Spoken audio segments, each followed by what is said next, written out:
नमस्कार मैत्रिणींनो. स्वदेशी चा नारा भारत देश हमारा. तर मला हे एकच सांगायचं आहे की आपल्या देशामध्ये ज्या काही वस्तू बनतात ह्या खूप चांगल्या बनतात. म्हणजे ते काही असो, खेळणी असो, कपडा असो, मोबाईल असो, इलेक्ट्रिकलच्या कुठल्याही वस्तू असो, ह्या सगळ्या वस्तूंचं प्रोडक्शन आपल्या देशामध्ये होतं आणि खूप छान छान वस्तू बनतात.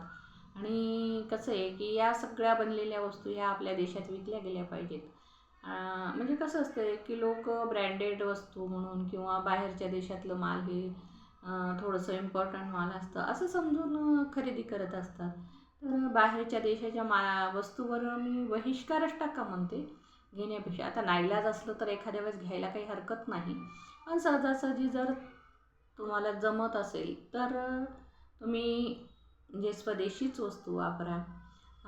आता काल परवाचाच विषय आहे. डोनाल्ड ट्रम्पनं भारतातून जो माल निर्यात होतो त्याच्यावर खूप मोठा कर लावलेला आहे. त्यामुळे कसं आहे, आपल्या भारत देशातील व्यापाऱ्यांचं नुकसान होतं. आणि आपण इतकं कर देऊनही आपण जेव्हा तिथं परदेशात माल पाठवतो तेव्हा त्या परदेशातील लोकांची मागणी असली पाहिजे भारतीय मालाला. तरच आपल्या भारतातून जाणारा माल चांगल्या दराने विकला गेला तरच आपल्या देशातील व्यापाऱ्यांचा फायदा होणार आहे असं मला वाटतं. तर डोनाल्ड ट्रम्पनं जे केलेलं आहे त्याच्यामुळं आपल्या देशाचं थोडंसं नुकसान झाले. थोडंसं म्हणण्यापेक्षा भरपूर नुकसान आहे.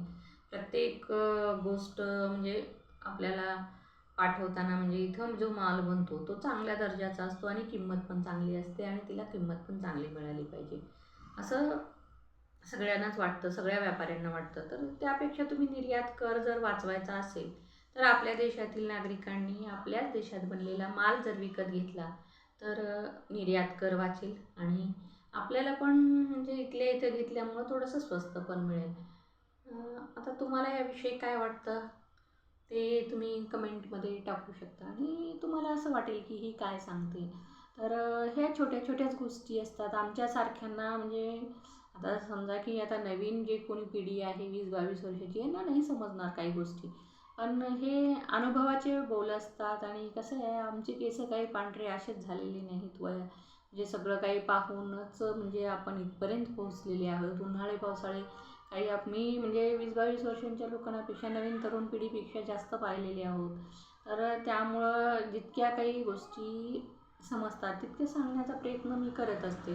तर आधीपासूनच जेव्हा गांधीजीच्या काळापासूनच स्वदेशीचा नारा देत आलेले आहेत किंवा स्वातंत्र्यपूर्व काळापासून स्वदेशीचा नारा आपण देत आलेले आहोत, तर तोच स्वदेशीचा नारा इथून पुढंही देत राहायचा आणि आत्मसातही करायचं. स्वदेशीच वस्तू वापरायच्या, विदेशी वस्तूवर बहिष्कार टाकायचा, पूर्णपणे टाकायचा प्रयत्न करायचा. पण नाही जमलं तर एखादा 1%, 1%, 2%ला काही हरकत नाही.